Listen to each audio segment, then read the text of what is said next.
We have a very special show and a very special guest tonight. We have Judyth Vary Baker to talk to us about Lee Harvey Oswald, who wasn't really a Harvey, just Lee Oswald. And we want to bring some facts and points to your attention. You have lost control of the United States of America and pretty much the world in a coup d'etat that just riveted us right to our bones. And unfortunately, these orchestrators of this plot still with us did a very good job in eliminating and silencing witnesses. So to have a witness alive and well and here today to come and tell us some of the truth about what really happened that day. And the most important truth is, as people who follow conspiracy shows know, that usually the assassin is a fall guy or a patsy 99 times out of 100. Guaranteed. And this is no difference. They made up stories for people who are in the Kennedy assassination genre. I got into it in school, in high school, where, you know, you start hearing about the magic bullet theory and bullets that smash into things and come out pristine and such like that, that you know you're being sold hogwash. And that seemed to be a very sociably acceptable thing until September 11th, when the world changed again, and the same people That's right. right away started talking about the Kennedy assassination for something. And even though I'm not a rocket scientist, I realized right away that those are probably the same, because what difference does it make to 9/11 whether or not you believe Kennedy was assassinated by a cabal or by a lone assassin? That has nothing to do with it unless the same people are orchestrating the show. And they still are. today. So without further ado, we introduce to you a very special person who was a very special person to Lee Oswald, Judyth Vary Baker.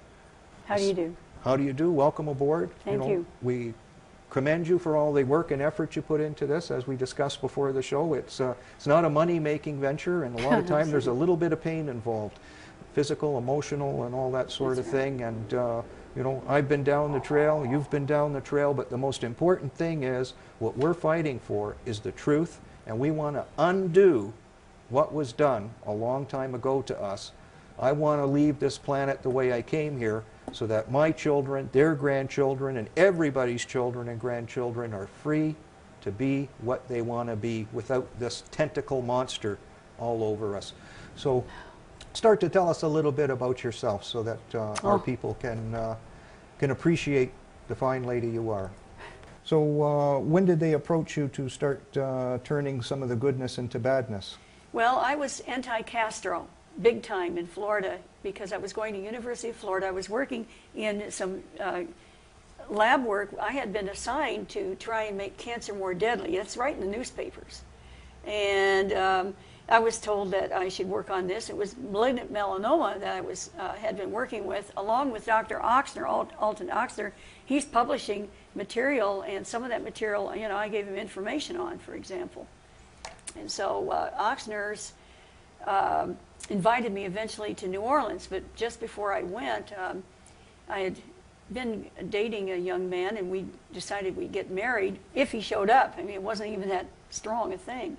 But previously to that, it went just before when I was in high school, a couple years earlier, I'd been dating Tony Lopez Fresquet, and he was the son of the finance minister of Cuba, and that was Cuba under Castro. So we have Tony telling me, one day he's in a lab with me, and I'm working on stuff, and I've got the Bunsen burner here. I'm sterilizing materials, okay, working on mice and everything. I gave cancer to mice, lung cancer to mice, in 7 days in my high school lab. That's why 2 Nobel Prize winners inspected it. That's why you had the Dr. Ochsner flew in to inspect my work, and after they looked at it, they said, "Wow, you did it. We haven't been able to do that in other labs, you know, with millions of dollars." They closed my lab down because it was too dangerous. Okay, and then they invited me to New York and all that kind of thing. But I'd been at science fairs and won big prizes and so on before that. So anyway, Tony's telling me, he picks up the Bunsen burner and sticks it under his armpit. I said, "Oh," I pulled it away from him. I said, "What are you doing?" And he said, "I just wanted just an instant to see what it felt like," because Castro hung up CIA agents by their wrists and used blowtorches under their armpits. So he told me all these horrible tales. And then we had the Cuban Missile Crisis just before just 6 months before I came to New Orleans. So when Dr. Ochsner said, what do you think about Castro? I said, I hate his guts. You know, I said, fine, we want you. You know, that's because the project we're working on, you'll find out more about. One of the hints he gave me after I was in New Orleans, he said this, you know, right now we have a problem. We'd like, if you inject cancer into somebody, say you want to kill them, right now the problem is the cancer is not strong enough. The lymphatic system will sort it out and sift it out and get rid of it because your immune system will take care of that. And he said, unless you inject them with a pint of cancer cells. And he said, nobody's going to let Castro get injected with a pint of cancer cells. So then, in his own way, he told me what that was about. The others told me, of course, a lot more. He would never himself commit himself to saying any more about the project than that, but that's all he had to tell me. So our project was working with this SV40 monkey virus. Part of a ring of labs that was set up where, imagine, you take a mouse. After 7 days, it's a weanling mouse. It has been subjected to radiation, so its immune system goes down. You go and inject the poor thing with this enhanced virus that causes cancer. 7 days later, it's carrying around a tumor as big as its own body. Just try it. All right, you cut the poor thing open after you euthanize it, and you have 50 mice at a time, and you're looking, and some of the tumors are bigger than others, and you choose those, the biggest ones. You take those tumors, macerate them, you separate out, you start tissue culturing some of them for side effects, but the big batch, you get the virus out again, and you get those, the carrier cells and all that, and you subject them to more radiation. Next time the mice come around, the tumors are even bigger. And this has been going on for a year. So by the end, the suffering animals and the stench and of the kind of cancer this was, which originally started out like a pancreas, from the pancreas, and then it was developed in the lung.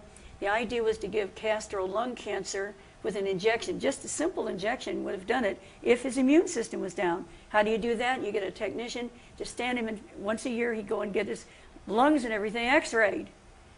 Turn it up, he would never know. If it all got turned up and he got zapped with something that make him, look fluoresce in the middle of the night, and he wouldn't know it. So that was the plan. We had many disgruntled doctors who were upset that they could no longer train their kids or their themselves in the United States, and instead they're being sent to Russia, and their income was cut off. They had an ordinary income because now they're communists, So we had a lot of cooperation, and Dr. Ochsner had trained some of these people, and they were willing to do what they could to make sure that Castro would die. Castro had, however, very special doctors around him. The CIA had tried many times to kill Castro. They tried bazookas. They talked about exploding seashells because Castro liked to dive in the sea. They even had a diving suit that had botulism in it, So they were trying biological means to try and get rid of Castro. Castro smoked a cigar. All the time he was smoking cigars. And the idea was, hey, if we can get lung cancer to him, it's natural, absolutely natural. Nobody will ever say the CIA did it, or that any of the doctors that might have been suspicious did it. He got cancer from smoking his cigars. So it was a viable idea. And since we had Castro aiming his nuclear warheads at my family in Florida and all that, I was willing to go along with that. What I didn't realize is once you have this thing developed, they're not going to throw it away. They've got the thing, and they're going to use it again and again and again. And we have instances of galloping cancer, sudden cancer, in person after person, the most famous being Jack Ruby. Jack Ruby is the one who shot Lee Oswald in the presence of 70 Dallas police. He shot my Lee. Excuse me. Jack Ruby knew him, and he didn't want to do it, but he had to. He even called a couple of times saying, we're going to shoot him. We're going to kill him. They still trotted him out, on the signal, and he had to go forward and shoot Lee. And here comes the time when they say, oh, Jack Ruby, you're going to have to go and have a retrial. because the first time you were saying you were crazy, you know, and we know now, the psychiatrists, they say, no, that's not true. You need to have a retrial. And now his mouth is getting a little loose. His lips are getting a little loose. Suddenly, he's complaining that he's being injected with cancer cells. Why would he know such a thing? He'd visited our lab in New Orleans. It's all in the book, okay? He knew about the lab. He knew that you have to have a special needle. You see, if you use a regular needle to try and inject cancer cells, the bore is too small. They'll get clogged up. You have to use a big bore needle. It's going to be painful. You have to inject it into the bloodstream. Now, he knew he wasn't getting a penicillin shot when he was injected into a vein with a big needle that hurt. He knew he was getting cancer cells. He complained about it. The man who did it was a doctor from Chicago that's related to Dr. Mary Sherman from Chicago that we were working with in New Orleans. By the way, Mary Sherman later was murdered, and I think you know what happened there. On July 21st, 1964, this is when the Warren Commission came to New Orleans to get testimonies. She was front page news because her naked body was found with a fire going on, and she had multiple stab wounds, and her right arm was missing. That's enough to shut a lot of people up. It's front page, you know. Here, hey, Mary, we want to get your testimony. Well, Mary's over there with no arm, and she's dead. Oh, gee. Well, what about Guy Bannister? Well, last month, just a month ago, Guy Bannister was found dead, and he was naked too. Wow. Oh, no, he died of a heart attack. Well, why's he got a bullet hole in his back? Oh, the coroner's not going to talk about that, okay? Well, what about Hugh Ward? We know that Hugh Ward was working with Lee Oswald, and maybe he can talk. No, a month before Guy Bannister, Hugh Ward went down with the former mayor, DeLesseps Morrison, who also knew about Lee Oswald. They went down in a crash in Mexico. They're gone too. Okay, everybody, who's going to tell us about Lee Oswald in New Orleans? Come on, come on. All these people know all this stuff. Why, if so many people know about it, they would have talked. No, they wouldn't. We're scared to death. I didn't talk. I was told if I talked, I'd be very sorry. I mean, I'd be dead. I'd like to tell you something about Jack Ruby. After saying he was injected with cancer cells and all that, when he first came in, they said, oh, he's got a cough, you know, we got to get him x-rayed. And they put him in the x-ray room for 45 minutes for supposedly one lung cancer photograph. And you know, those little dials were turned up for him. Then he just needs one more injection, you know, and he's got it. He's got the cancer. He understood what was happening. He died about 29 days later from the cancer. And they didn't diagnose it first. They said he just had pneumonia. Now, when they checked the cancer cells in his body, okay, they said, wow, he's got all this lung cancer. And they found the origin of it was from the pancreas. But he didn't have cancer of the pancreas. Okay? So we have all this going on. We found out this information. It was in the newspapers, and it's been relatively hidden. My friend, her name was Debbie Reynolds, just like the actress. And she was with me for a couple of weeks. He went back to her house finally, opened the door, and millions of flies poured out of the house. It's covered with maggots. It was up to 1 meter deep, her entire house, with human and dog feces. Her house had to be gutted. She lost all her furniture things. She now lives with her mother. I've had horrible things happen to people who have helped me to get the information to prove what I'm talking about. And they've suffered the consequences. I lost my job. I lost my profession. I had a university that refused to read my dissertation because I was a notorious person. They won't tell you that. They'll say I couldn't get my committee together in time. That's because nobody would get on it. If you can't get on your committee, how are you going to get your... So I'm an ABD. No, they say, you can't call yourself an ABD. You can't say you're all but dissertation. So they won't even let me call myself an ABD in English literature, even though I had a 3.9 average out of a 4.0 and, you know, had written everything up. And that's the way it goes. I tried to work in the United States. I remember when I was followed for 3 months by a white van. See, I spoke out first in 1999. I was followed by a white van, and 3 months later, he rammed right into me. Turned out Geico tried very hard to find who he was. But that man everything was false information. I'm sitting there unconscious in the car, and I finally wake up, and he's there. The car is dripping gasoline, you know, and the engine's running. And he says, "Get out of the car. You've got to get out of the car. It's going to explode. This is terrible." And I thought, all I could think of is, if I take my seatbelt off, I won't get my insurance. I can never get another car, you know, or anything, because you can't prove that, you know, that the injury came because you didn't have the seatbelt. And I refused in my dazed condition. And then the police came and the fire trucks came, and this man said, "No, speak English, need translator." You know, all of a sudden he couldn't speak a word of English. Turned out that he did tell them his profession. He was a professional driver who went at 40 miles an hour and ran me from behind with this side and on this side lanes that were open, and I was stopped at a red light, slammed me into oncoming traffic, got hit again, you know, like that, and off the road. Well, I went to the hospital and finally got out, you know. 6 months later, they let me back into teaching, okay? 6 months later, I get a call saying, "This is when I tried to get the book in, okay? You want to have another accident?" And no, I didn't. It was 5:30 in the morning. And basically, they told me I'm supposed to withdraw my book, you know. Not in so many words, but something like, "You know, what you've done recently, we don't want that," you know. But it was about, I just put the book in to a publisher. So I emailed the publisher, said, no book, you know, that's it. I emailed people, and they said, "Oh, come on, nothing's going to happen. It's just, don't be paranoid about this." So I went to school, went to work, came out, and a black van started following me. It was raining hard. Followed me for about 5 miles.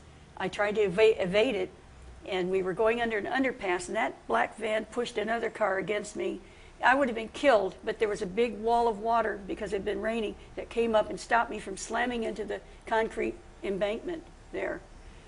I went to the hospital again, but I was terrified of losing my job, and somehow, with my concussion and seeing double and everything else that was going on, I went to work. I collapsed at work and was taken away in an ambulance. And that was the beginning of my troubles, okay? That was just the beginning.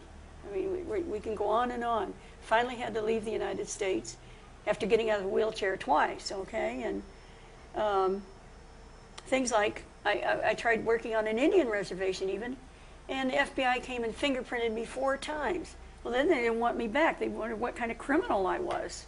So that's the kind of thing that happens to you if you speak out. I also was given an incentive.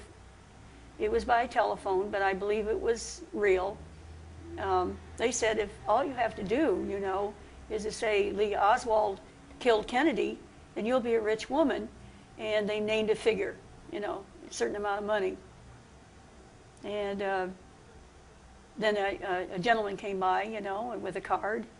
And the card, it turned out, wasn't his name or anything, but anyway, I'm just telling you, if I contacted that person, you know, I get a lot of money. So I refused to do that, and it wasn't any time at all, you know. And some lady called my dog across the street, stuck a revolver in her mouth, and blew her head off. And then other bad things happened, and I couldn't take any more. My kids weren't talking to me. They were scared to death. Bad things happened to people who were my friends. One woman, a very dear, close friend of mine, helping me, trying to help me, and she finds a dead baby floating in her pool.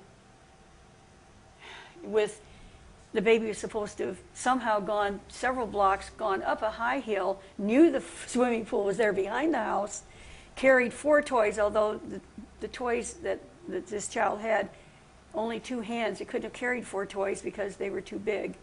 There were 4 toys floating in the. She's really not been very active anymore in helping me. You can understand why. All this because I knew Lee Harvey Oswald, and I can attest to you, he did not kill Kennedy, that he actually, in 1999, I started telling people, this man saved Kennedy's life. He told me he did. Now, 60 Minutes tried to film this 3 times. We've got the emails. Of course, they flew me up there. They flew me up there several times. They flew me to Washington. They flew me to New Orleans. With the investigator in New Orleans, this was the wrong man. He sat there drinking bourbon, okay, and getting potted, would not go outside and go with me to all the different places to look at the evidence. Wrote back to 60 Minutes, she doesn't have any evidence in New Orleans. Okay, so fortunately I have a witness for that, Dr. Howard Platzman, who was with us. So this person then, very shortly after, becomes the head of the U.S. World and News Report magazine. Yes. Yeah, Well, most of these, media people, the media to a great extent is a counterintelligence agency, and it's kind of funny that, you mentioned this great investigative report that he did was one of the ones we brought up on a previous show about Rupert Murdoch and a missing child, where they sent the, so-called detectives from England to go investigate a sighting in Spain for a missing girl, and they did the same type of thing. They just go to the local bar, sit down, get sloshed, write a report, and then when real reporters come along, they find out they didn't check anything. They didn't go anywhere. And that's all these people. That happened to me, that's for sure. They write science fiction. Yeah. And this book, Lee and Me, this is bought with blood. I want to tell you, I'm not the only person that suffered because of it. A bunch of us have. But I'm grateful for my wonderful publisher. His name is Robert Milligan. That's Chris Milligan of Trine Day. This is a very brave man. And he knows. They vetted this book. They know that I saved information for years, put it all together. I was just going to give it to my son. I was afraid. But finally I saw the film JFK, and it says if you're, silence is makes a coward of you. And I'm not a coward. I may be scared, but I'm not a coward. And I loved him, and I realized after all this time, even though all this evidence is out there, how can they go back to the Warren Commission? It's out of date. It doesn't have the new evidence. It doesn't have the witnesses. It's absolutely incredible. How can you have, there's a guy who always puts his stuff up about, Oswald did it. And when you put my name in, his stuff comes up about me first. I mean, he's got a bunch of emails, shifted him around, never met me, but he's written 85 or 90 pages about me, okay, and most of it's junk. But people read that and they wonder, well, who is she? Maybe she is, trying to, something wrong with her or something like that. So well, one of the big things with, President Johnson, when he was recruiting Earl Warren, he had tapes in the White House too. That's and right. the History Channel did play them once. I remember seeing them probably way back in the 80s, and I was just flabbergasted that this can come out in the open. So he's calling Earl Warren, and he's appointing him to the Warren Commission. Yeah. And Warren refuses. He doesn't want to do it. And Johnson comes out with his good Southern drawl. I'm not asking you. I am telling you. You are going to do this. And this is what you're going to find. Yep. So wait a minute. This is like a week after Kennedy's shot, or even sooner. This is what you're going to find. Well, you haven't found anything because you haven't even been appointed to the commission yet. But he knows that his breathing privileges depend on doing exactly what he's told to do. And if he gets away from that, veers off in any way, shape, or form, he's going to get the same treatment that he knows so many other people have got. Well, okay, we've got years and years, 40 years, 50 years almost coming.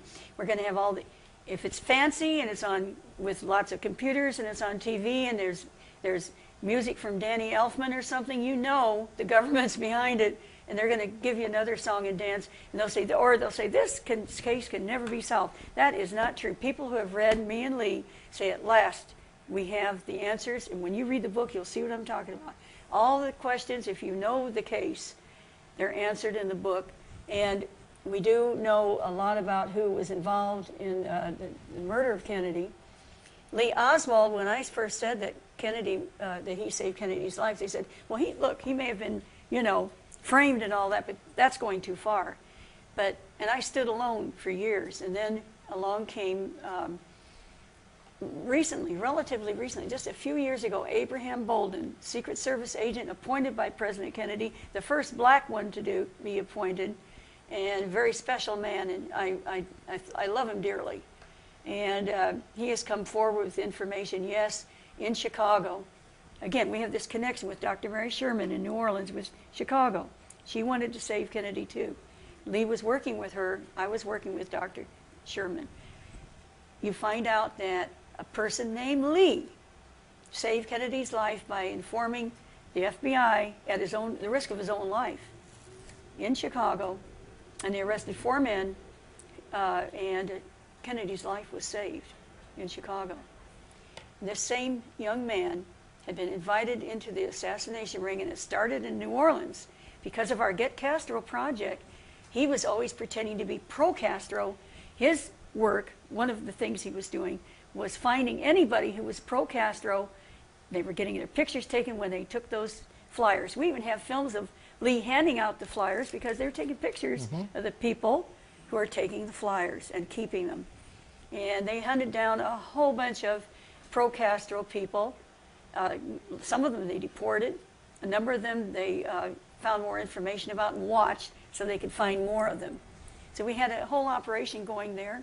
And now Lee is on the outside. They say, oh, you know, he's a communist, he's pro-Castro. No, he was working very hard to protect our country from pro-Castro spies in New Orleans. Lee Harvey Oswald knew a lot. He was way ahead of his time.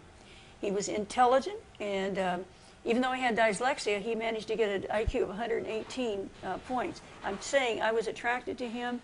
We had something very special. Well, he was a handsome man. There's no doubt about that. When I look at his pictures, he looks like, you know, some of the classic movie stars of the genre. So. Well, Jack Ruby is on record. Garrison said he thought he looked like Paul Newman. Now you're not going to. You have this beat up man they show in the films, and they even have retouched to make him look like he's grinning in a certain way, like he's some evil leprechaun. They got the tallest Texas lawman they could, so he would look like a shrimp. But he was 5'9", and if you go to the tables of the time, you'll find 5'9" was the exact average height of the average American male. So this is not a shrimp. At 17, he was only 17, he makes it through boot camp in Marines. He's got steel, courage, guts. He wants to he loves his country. Why would he join the Marines? When he's seen there with handcuffs on, and he's holding his hands, that fist is because he's in pain. He's just got beaten up. And he's got his hand in fist, but you look and you see he has his Marine ring on. And the statement I'm trying to make is this man loved his country. He's been vilified, demonized, and this book tells you who he really was.